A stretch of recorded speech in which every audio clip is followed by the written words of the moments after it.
Pencil Kings, Pencil Kings, Pencil Kings, Pencil Kings, Pencil Kings, Pencil Kings, Pencil Kings, Pencil Kings, Pencil Kings, Pencil Kings. It will be, I think, a much better future for animation than what we have right now, which again is so concentrated and so creatively repetitive.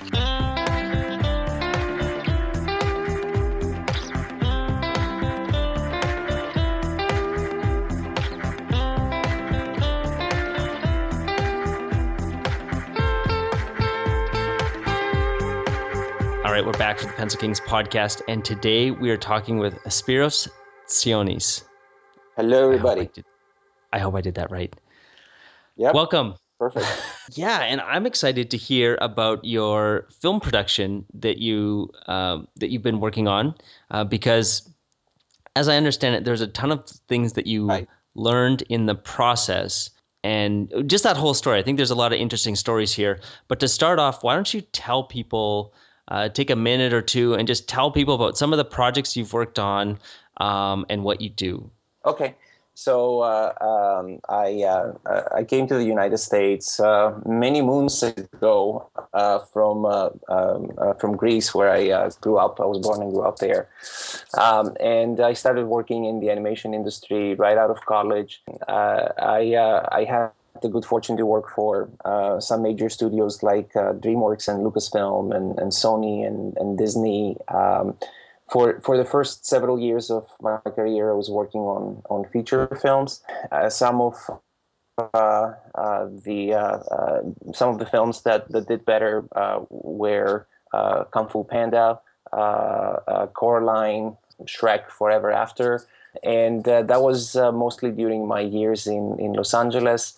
8 years ago, I moved to San Francisco to go back to Lucasfilm. It was the second time I was getting into the company, and this time around, what was interesting was I was hired to be part of this pretty lavish TV production called Clone Wars, which is part of the Star Wars franchise.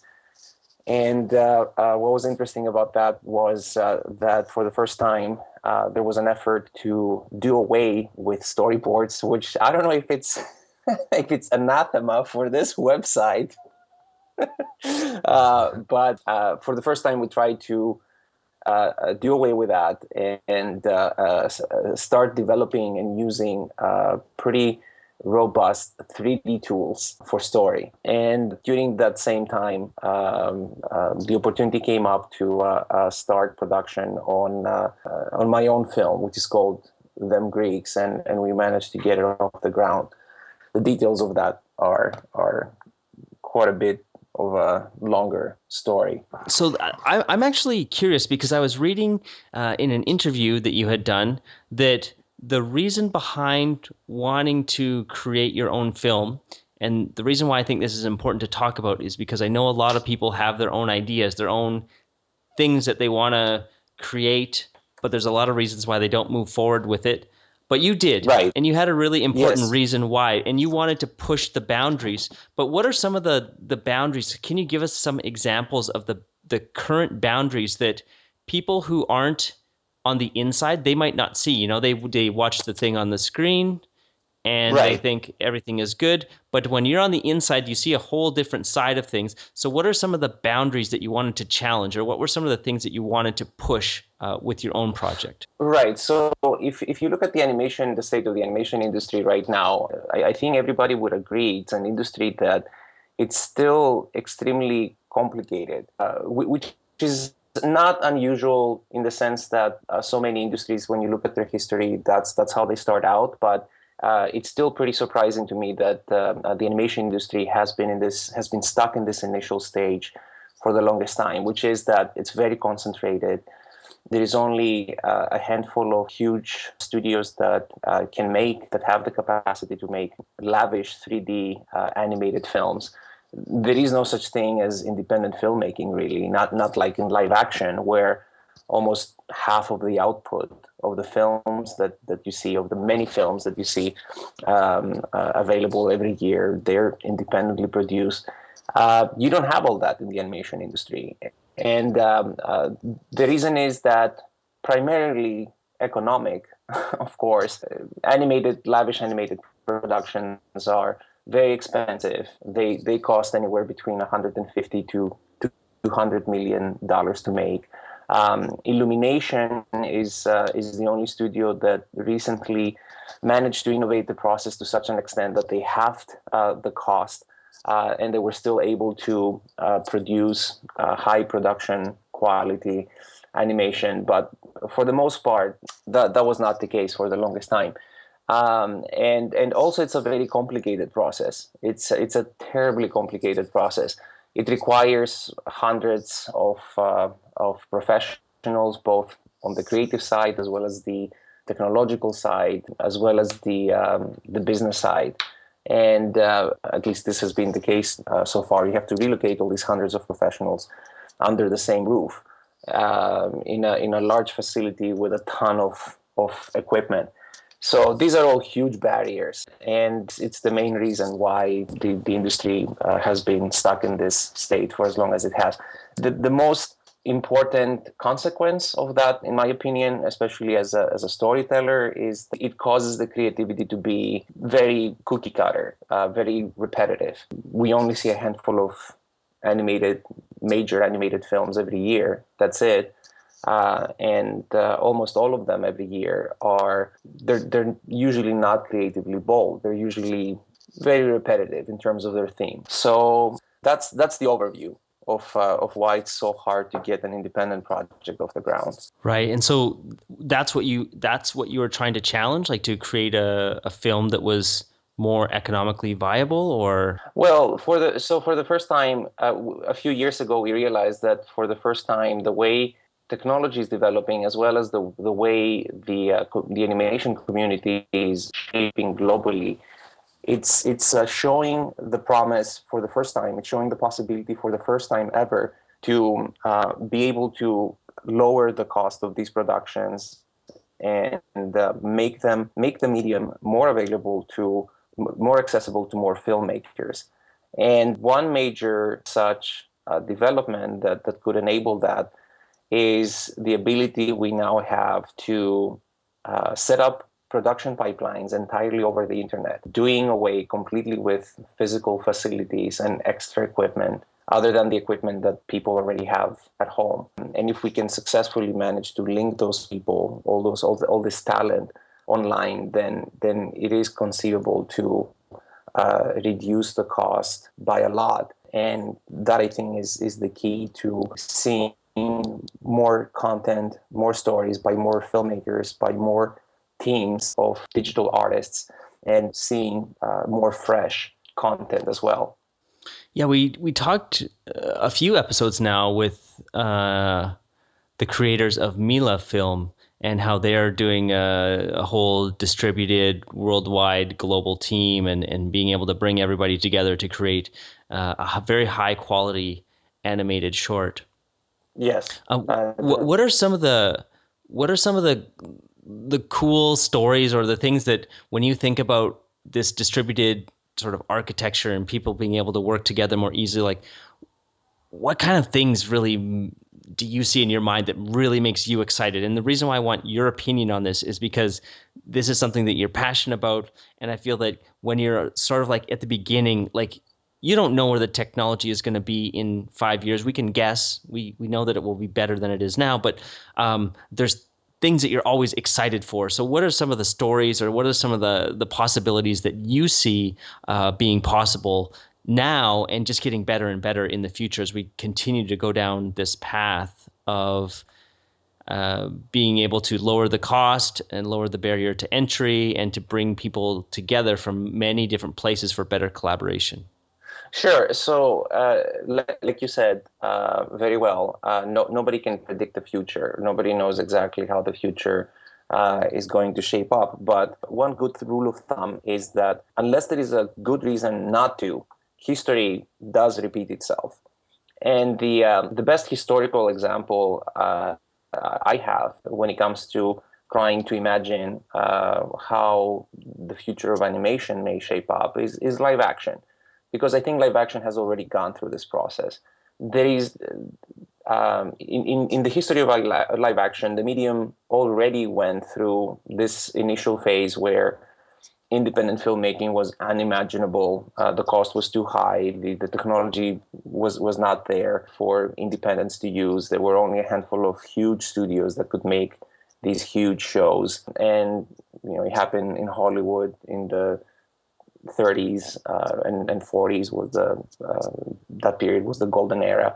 And they developed a very specific style. And it wasn't until the late 60s and mostly early 70s that all of a sudden you had this huge wave of independent filmmaking. It came at a time, by the way, when the industry was falling apart. And of course, what enabled it was, again, it was technology and a new generation of filmmakers. And it was such an important development that their impact was to rejuvenate an industry that was in trouble, put it in a new golden age, and innovate so much, both technologically as well as creatively. So my hope is that exactly that, in these broad terms, what's going to happen in animation as well, if we manage to implement these new technologies and get this new, much larger global community together, give them the ability to be able to gang up and form productions and companies more easily. I think you would see a flourishing of animated shows, whether on TV or in the theaters or in all sorts of other new platforms. You will see them simply come up with things that are so innovative in terms of the creativity, nothing that a Disney brand or a Pixar brand would want to touch with a 10-foot pole, but the production would look very professional, very lavish, and it will be, I think, a much better future for animation than what we have right now, which again is so concentrated and so creatively repetitive.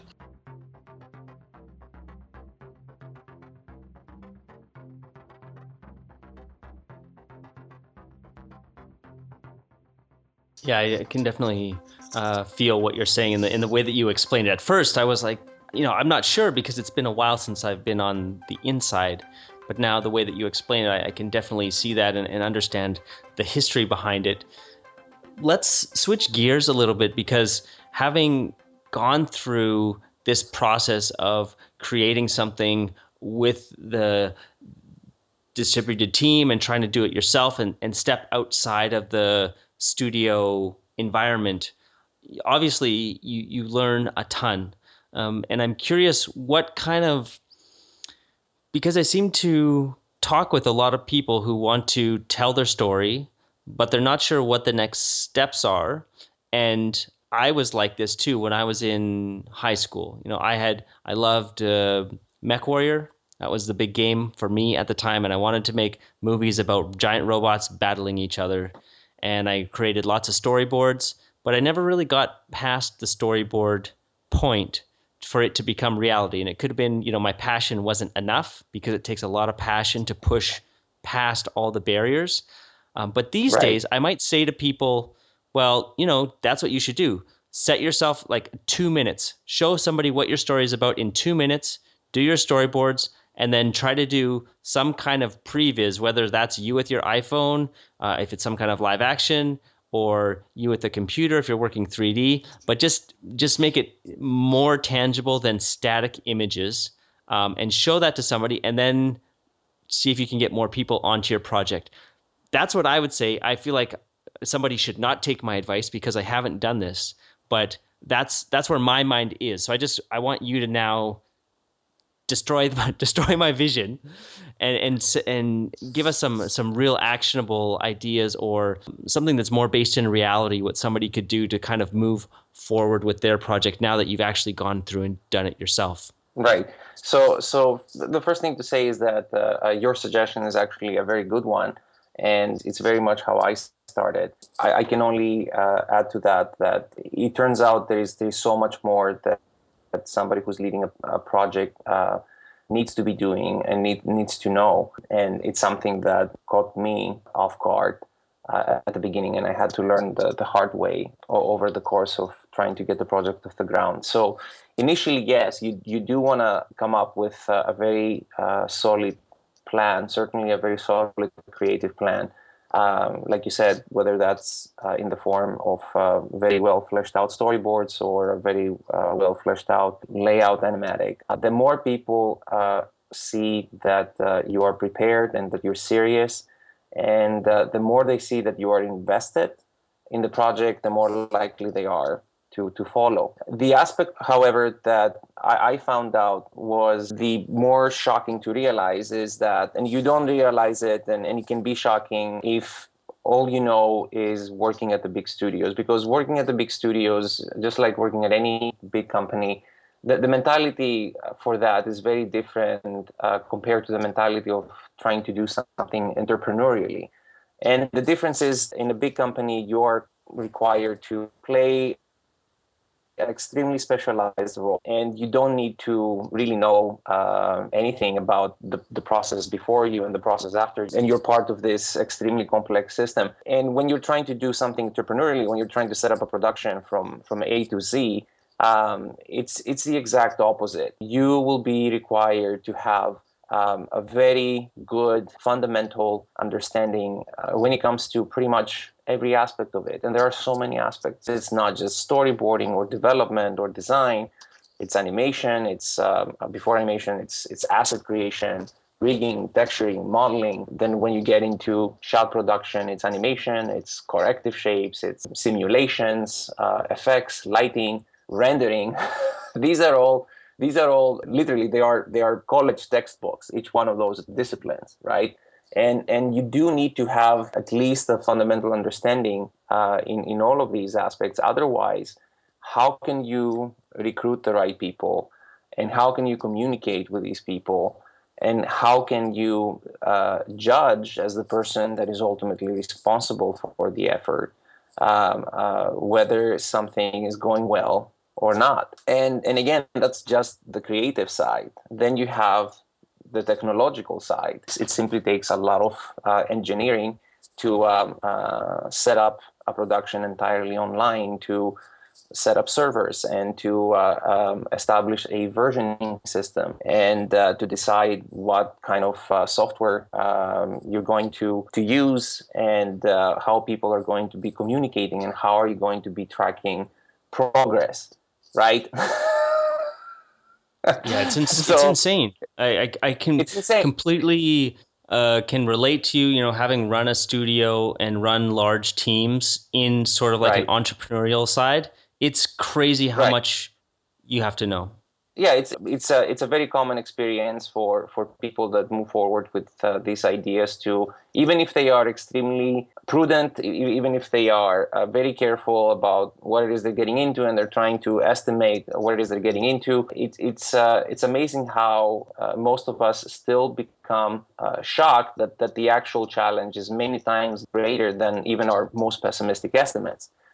So that's something, for that reason, that's something that I can't emphasize strongly enough. It's not a discouragement. I would totally encourage people to be entrepreneurial if they're so inclined. That's how progress is made in any industry. That's how positive change happens. But at the same time, I would caution people that as estimating even in the ballpark what it will take to get these projects off the ground is really hard. It takes it takes a lot of extra knowledge. People have to be willing to put themselves through a very steep learning curve. Does that answer the question, or is there something else? No, definitely. Okay. And I think too, the only thing that I would add is if you do want to go down this path of like making your own game or making your own movie or whatever it is, it's like take a really small bite and see if you can make that. Like see if you can make 30 seconds or 1 minute or something, like at a very high level, and then you can use that to bring other people onto your project. Right. But when you start off with this idea of like, oh, I'm going to do like a 30-minute movie, that's a small movie. It's like, no, that's so huge. You have no idea how difficult 30 minutes of animation is to do when you're trying to do it this way. But when you do that smaller bit, who knows? You could show it to an investor, they could like it, and they could give you the money that you need to actually bring on some more people, and there's all kinds of good things that happen. But I think that's the one thing that I didn't realize, because I tried to create video games, and it was always, let's make the whole game. No, that's not how it's done. That's like, let's make one level, and that's it, and then let's show it to some people. Right. Well, at this point, the other thing I should mention is that there are, however, other groups of people. There's startups that are trying to find good solutions for this problem. Like one of my favorite startups right now is one called Artella. It's a company that is created by the same founders that gave us Animation Mentor, the school. And Artella is trying to make these kinds of independent over the internet productions a lot easier. They are in beta right now, but and we only now have started to play with their platform ourselves. But the guys behind it are great, and they really have the same vision for the industry, and I think they can make a huge contribution. So there will be tools that will make it easier and easier, but at the same time, I think everybody should keep in mind that filmmaking has never been easy, and in all likelihood, it will never be easy. Like whatever extra capacity new tools give us, people will always find a way to fully utilize that capacity, and then aspire for more and run out of it, and and make sure that filmmaking constantly remains this very challenging effort.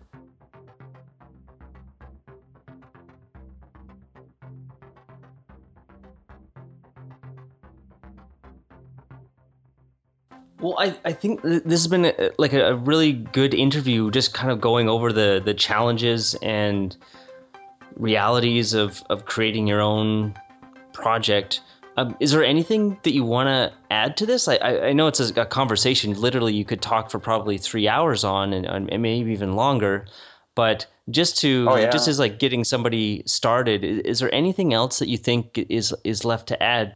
Not really. These are the two, I think, most important things that people can do. Like we already mentioned, one is to have a very specific vision of where they're going to go, and have very solid ways to communicate it to a team that they want to start building, whether that is storyboards or a business plan or a previous reel or whatever. And then the other important thing is that people, if they want to take this path, they should prepare to be, in a sense, in college internally, because you have to be learning new things at the highest level all the time if you want to push these projects forward. Well, I guess the last thing that we should talk about here, just quickly, I want to see where, when this podcast is released, it's going to be in September. Where will Them Greeks be in September? Are you still working on it? Is it released? What's the status in September?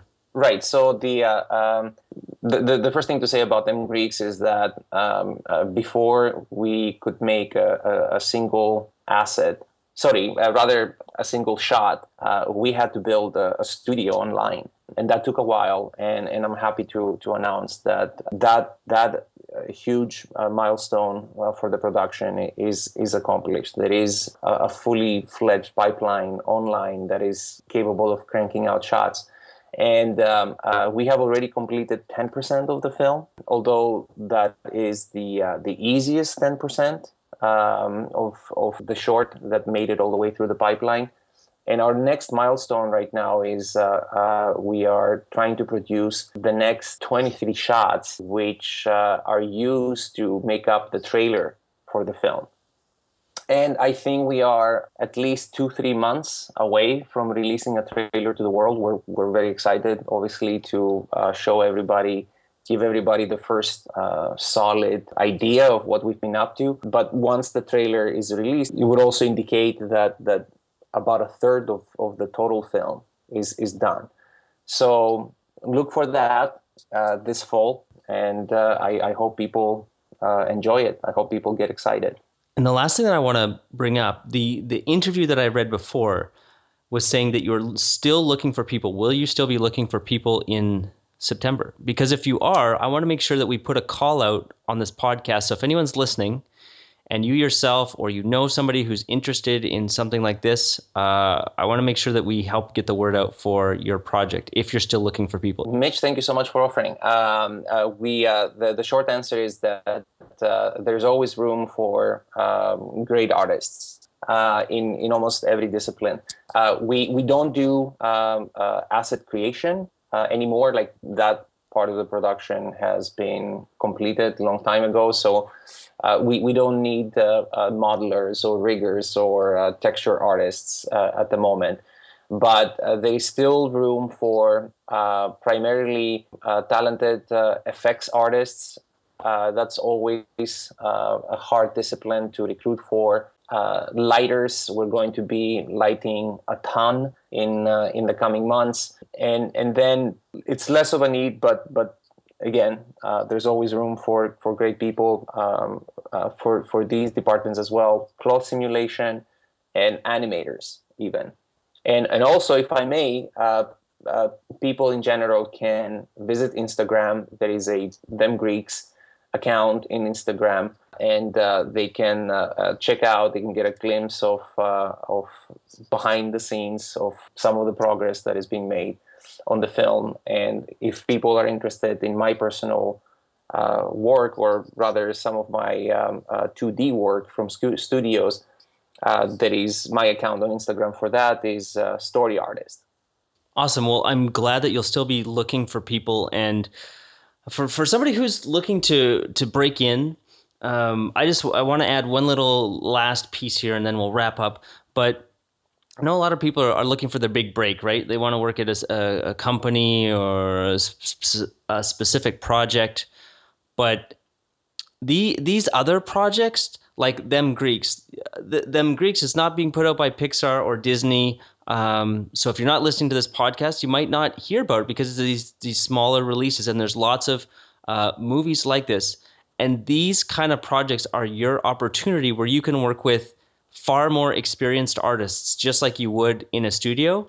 And you can work hard and you can impress these people and you can build your skills. And projects like this can be your foot in the door for breaking into the industry. Once you're in, it's not that hard to stay in, but it is hard to get in sometimes. And so I want you, if you look at Them Greeks project and you think, oh, I actually have those skills. I'm a lighter, or I've been studying lighting.